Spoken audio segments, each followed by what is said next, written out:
Hello, Mike. Yes, it is. Hi, this is Bill Hernandez, editor at rockbandreviews.com in Fort Lauderdale. How are you today? I'm well, Bill. How's yourself? I am just fine, thank you. Do you have maybe 5 to 8 minutes to do a quick interview? I certainly do. Awesome. Well, I Glad tell you, we're that looking. Mike Reilly got this together and did it quickly, so, it's Uh, perfect. Thank you so much for the quick turnaround. We're very excited to see you guys this Saturday, along with Poco and Really good Firefall. show. And you're coming to the Pompano Beach Amphitheater, so we're hoping for some really good weather. And I've enjoyed your music since the late '70s, and I've never seen any of the bands performing on Saturday live before, so I'm very excited to see everybody. Well, it's three good bands, great vocals, great musicianship, and, and plus it's just, hit after hit after hit. And then there's us who has miss after miss after miss. I mean, you have the longest tenure with Pure Prairie League. You're going on what, like 44 years now with the band? Well, I've been with the band, since '72, so it's 45 years. Now, at what point at what point in your young life did you know that you wanted to make music for a living? When I turned 14. What was it that fueled your spirit? I snuck into a nightclub in Newport, Kentucky, near where I grew up, and Lonnie Mack was playing and singing, and that was it for me. Now, as a bass guitarist, what was it that drew you to the bass? It only had four strings, and drums were too damn much stuff to carry around, so I just figured, I don't know, plus it was right when the Beatles came out, and, Paul McCartney just blew my mind with his playing and singing, and so did Jack Bruce, and, so many bass players that were great singers, and then, could play bass at the same time, which is, two totally separate endeavors, and it just, it appealed to me, and that was it. I just started working my butt off. It seemed to work out okay. Now, as a bass player, are you self-taught? Yes. All right, now. I did take a few lessons in New York with a jazz bass player, upright player, in Jimmy Garrison, but no real lessons. Now, growing up, who were some bands you were listening to as a young man that maybe helped shape your playing style? Well, all the bands in the '60s. I really liked. I loved Cream, and Entwistle was crazy with the Who. He was dynamite, and McCartney, of course. McCartney was such a melodic bass player. I think that's one of my biggest influences. Is the fact that he's such a melodic, almost symphonic player. His lines are just tremendous. Now, Pure Prairie League seems to have been touring pretty much since day one. What has it taken to keep the band going? What is the motivation for you these days? Early onset dementia.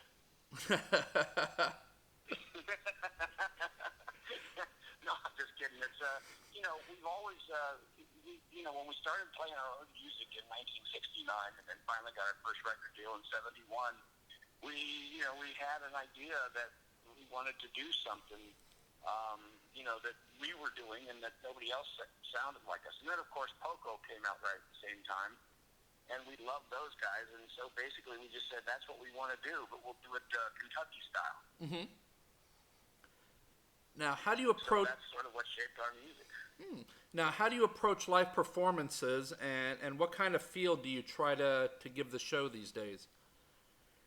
Well, especially these days, that's the key phrase right there, is that the demographic there, is pretty widespread, but the majority of the demographic for our audiences are people that grew up with us, listening to us in their high school and college days, especially colleges. And so those folks, when they come here, they're sort of coming to hear us to recreate a time in their lives that, that obviously mattered to them, and that we were fortunate enough to be part of the soundtrack of their lives at that time. So that we structure the show so that we hit on all the different records, and not just concentrate on the few hits, Two Lane Highway and Love You Tonight, Amy, of course. Yes. But we just, as a matter of fact, worked up 8 new old deep cuts off of some of the albums. So it's we try to keep it interesting and keep it fresh for us and fresh for the audience, and give people a chance to hear things from all the different records and all the different phases of the band. Now, how amazing is it to look out and see the people at the show who were once kids back in the 70s that are now bringing their kids to your shows?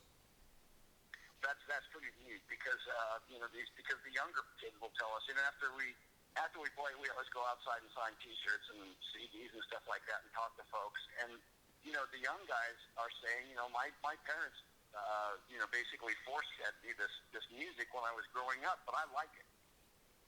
Now Now, of today's artists that are out there these days, is there anybody that stands out in your mind that you might maybe like to work with? Oh, I'd like to work with a bunch of people, but you mean as in terms of touring with or producing or just... Maybe writing, producing. I mean, who do you listen to when you turn on the radio these days? Well, to be honest with you, I listen to a lot of jazz. I listen to jazz on Sirius XM and a lot of the jazz stations, especially. I look for local stations, jazz stations, when I get into a town. And because I guess I'm an old bebopper at heart. But there are good bands out there, and there are good. There is some good music around.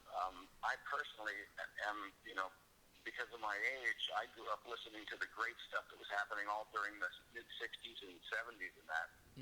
And then I kind of got turned off a little bit when the big disco scare hit. Yeah. So, in the late '70s. And so, I sort of snuck back in my jazz cave after that. And, I've listened to, I heard Imagine Dragons when they first came out. I really liked their stuff. I listened to groups like that, Wilco, who I loved, and Nickelback and groups like that. Yeah.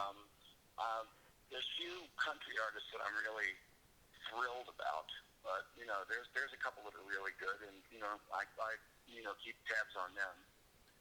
I tell you, you mentioned satellite radio, and isn't it great that you can get into your car these days and think of a song in your head, and at the push of a button, it's there. It's like this jukebox of millions and millions of songs in your car. Exactly, which is the way technology is technology, and that's a good use of technology, and I believe that it should be, as long as it's monitored so that the musicians aren't getting screwed by, people using their music to create revenue for themselves and not sharing it with the musicians that created the music, without getting too political, I think it's just fabulous. I've got XM Sirius Radio in all my cars, and I've got Pandora on my phone, and so I can, if I want to hear something that's sort of like, what I've got in mind or something I want to hear, I just punch it up, and there it is. And that's one of the benefits of technology these days. Then on the other side, you've got Facebook. Yes. Finally, Mike. So what's next for Pure Prairie League? Anything coming new? Any new material?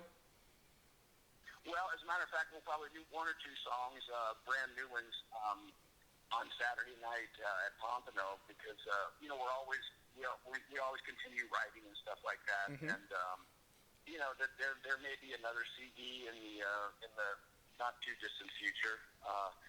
We don't do them quite as often as we used to back in the old days, but when we get around to it, it's like, okay, we've got 15 songs, let's choose 10 out of them and put something out, and we do it on our own, imprint, and sell them at the shows and sell them on our website, and so that's cool. All right, Mike, I want to thank you so much for taking time out of your busy touring schedule to talk with us, and we're actually going to be interviewing with members of Poco and Firefall before Saturday, and we want to try and see if it's possible to get all 3 bands to sign a guitar that we'll donate to the Miami Dolphins Foundation. Would you guys be willing to do that? Oh, absolutely. We support we support charities in any way possible.